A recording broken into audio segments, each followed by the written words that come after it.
महात्मा गांधी ने एक बड़ी कमाल की बात कही कि जियो जैसे तुम्हारा आखिरी दिन हो और सीखो जैसे तुम हमेशा रहने वाले हो। एक बार एक राज्य में तलवारबाज रहा करता था और उसकी तलवारबाजी के चर्चे दूर दूर तक थे। उसने अपने राजा को कई लड़ाइयां अकेले के दम पर जिताई थी। राजा ने उसे सेनापति की उपाधि दे रखी थी, लेकिन कहते ना, वक्त जो होता है बहुत बड़ी चीज होती है।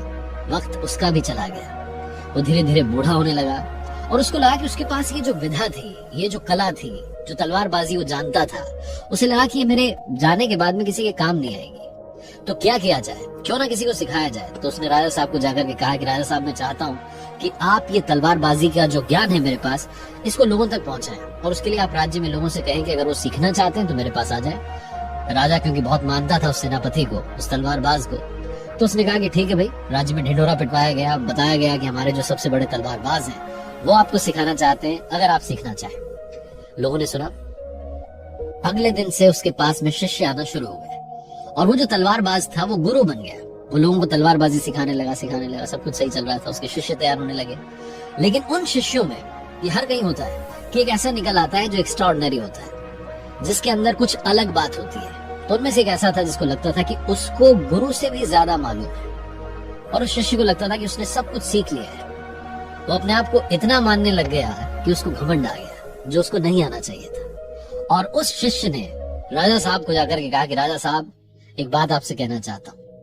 आपने उन्हें सेनापति बनाया, मुझे भी सेनापति बनाइए, क्योंकि मेरे पास में उनसे ज्यादा प्रतिभा है, मुझे उनसे ज्यादा तलवारबाजी आती है। राजा ने सोचा कि भाई ये शिष्य जो कल तक सीख रहा था, आज सेनापति बनना चाहता है, अपने गुरु को चैलेंज करना चाहता है। तो राजा ने कहा कि एक काम करते हैं, अगर तुम्हें इतना ही लगता है कि तुम्हारे अंदर सब कुछ है, तो उस तलवारबाज के साथ में, उनके साथ में, तुम्हारे गुरु में एक मुकाबला करते हैं। शिष्य तैयार हो गया। उस गुरु तक ये बात पहुंचाई गई कि आपका जो शिष्य है वो आपको चैलेंज दे रहा है, वो आपके साथ में मैच करना चाह रहा है, मुकाबला करना चाह रहा है। गुरु ने सोचा कि वाह, ये तो बड़ा कमाल निकला। गुरु ने उस चैलेंज को एक्सेप्ट कर लिया, स्वीकार कर लिया चुनौती को। जब शिष्य को मालूम चला तो घबरा गया। उसे लगा कि क्यों मेरे गुरु ने, जो बूढ़े हो चुके हैं, वो मेरे साथ में मुकाबला करने के लिए तैयार हो गए। अब उसको चिंता सताने लगी। उसे लगा कि शायद मेरे गुरु ने मुझे कुछ बात नहीं सिखाई, शायद कोई ऐसी ट्रिक है जो उनके पास में है, जो मेरे पास में नहीं है। उन्होंने मुझे कुछ सिखाया नहीं है और उसी से वो मुझे हरा देंगे। अब इसी चिंता में बात बढ़ने लगी। राजा ने डेट डिसाइड कर दी। अगले 7 दिन के बाद में मुकाबला था। ये जो शिष्य था, ये अपने गुरु पर नजर रखने लगा। ये जा करके छुप छुप करके देखने लगा कि वो क्या करने हैं। तो एक दिन गुरु जो था, यानी कि जो बूढ़ा तलवारबाज था, वो एक लोहार के पास गया और उसने कहा कि एक काम करो, 15 फुट लंबी म्यान बना दो। इसने सुना और जो शिष्य था चौंक गया। ये घर आया, इसने सोचा कि मेरे गुरु क्या करने वाले हैं। क्या वो ऐसा करेंगे कि वो इतनी लंबी तलवार से, 15 फुट लंबी तलवार से मेरा सर जो है धड़ से अलग कर देंगे।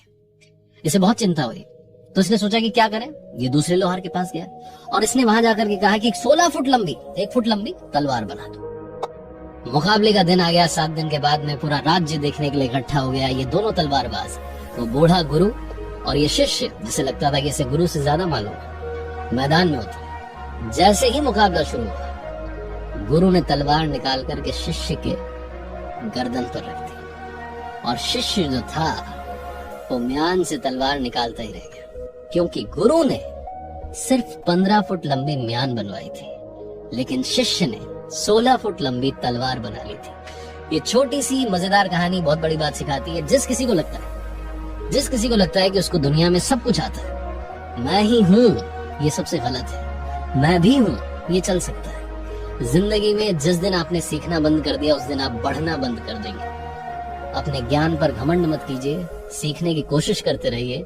दुनिया में जब आप जाएंगे, तब तक भी अगर सीखते रहेंगे तो ज्ञान कम ही रहेगा।